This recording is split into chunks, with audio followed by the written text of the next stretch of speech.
প্রিয় দর্শক বন্ধুরা, এই মুহূর্তের জন্য আপার প্রাইমারি থেকে গুরুত্বপূর্ণ খবর আপডেট, যেখানে 2012 আপার মামলার ক্ষেত্রে উঠে আসছে কোর্টের গুরুত্বপূর্ণ খবর। বন্ধুরা, হাতে কিন্তু সময় কম, তাই আর্জেন্ট ভিত্তিতে ভিডিওটা কিন্তু ক্রিয়েট করা। ভিডিওটিকে শেষ পর্যন্ত দেখবেন, কোনোভাবে কিন্তু স্কিপ করবেন না। থাকছে আপার প্রাইমারি 2016 খবর। তো অবশ্যই চলুন আমরা কথাবার্তা না বাড়িয়ে মূল টপিকটাতেই ফোকাস করি। বন্ধুরা, একই সাথে 2016 এবং 2012 গুরুত্বপূর্ণ খবর আপডেট। আমরা চলে যাচ্ছি কোর্টের সাইটে, সেখান থেকে যাবতীয় বিষয় দেখব। চলে এসেছি কোর্টের সাইটে, মহামান্য কলকাতা হাইকোর্টের অ্যাপিলিয়েটেড সাইটে, এবং সেখান থেকে 2012 আপার মামলার ক্ষেত্রে যে স্ট্যাটাস দেখতে পাচ্ছি, নেক্সট হিয়ারিং ডেট শিডিউল কিন্তু রয়েছে 28শে এপ্রিল 2025।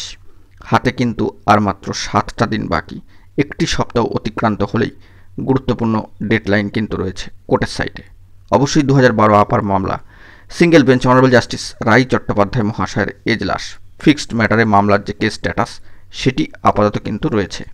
কি হবে না হবে তা কেউই কিন্তু জানে না। বিগত কয়েকদিন পর, বলা যেতে পারে দীর্ঘ সময় পরে, আবারও কিন্তু এপ্রিল মাসের 28 তারিখে এই মামলার নেক্সট হিয়ারিং ডেট শিডিউল আপাতত রয়েছে। কি হবে না হবে কোর্টের সাইটে আমরা লক্ষ্য রাখছি, জরুরি তথ্য পেলে প্রোভাইড করব। পাশাপাশি জানিয়ে রাখি, এখনও পর্যন্ত আপার প্রাইমারির ক্ষেত্রে 2016 ফিফথ কাউন্সেলিং শেষ পর্বে।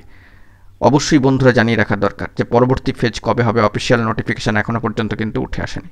West Bengal school service commission notification কবে আনে ওয়েবসাইটে, সেই দিকে তাকিয়ে রয়েছেন বাকি প্রার্থীরা, এবং সেই দিকে কিন্তু অনেকেই অবজার্ভ করছেন কি হবে না হবে। বাকি প্রার্থীর সংখ্যা কার্যত 1484-র কাছাকাছি। এই বিষয়ে মঞ্চের তরফ থেকেও বারবার বার্তা দেওয়া হচ্ছে।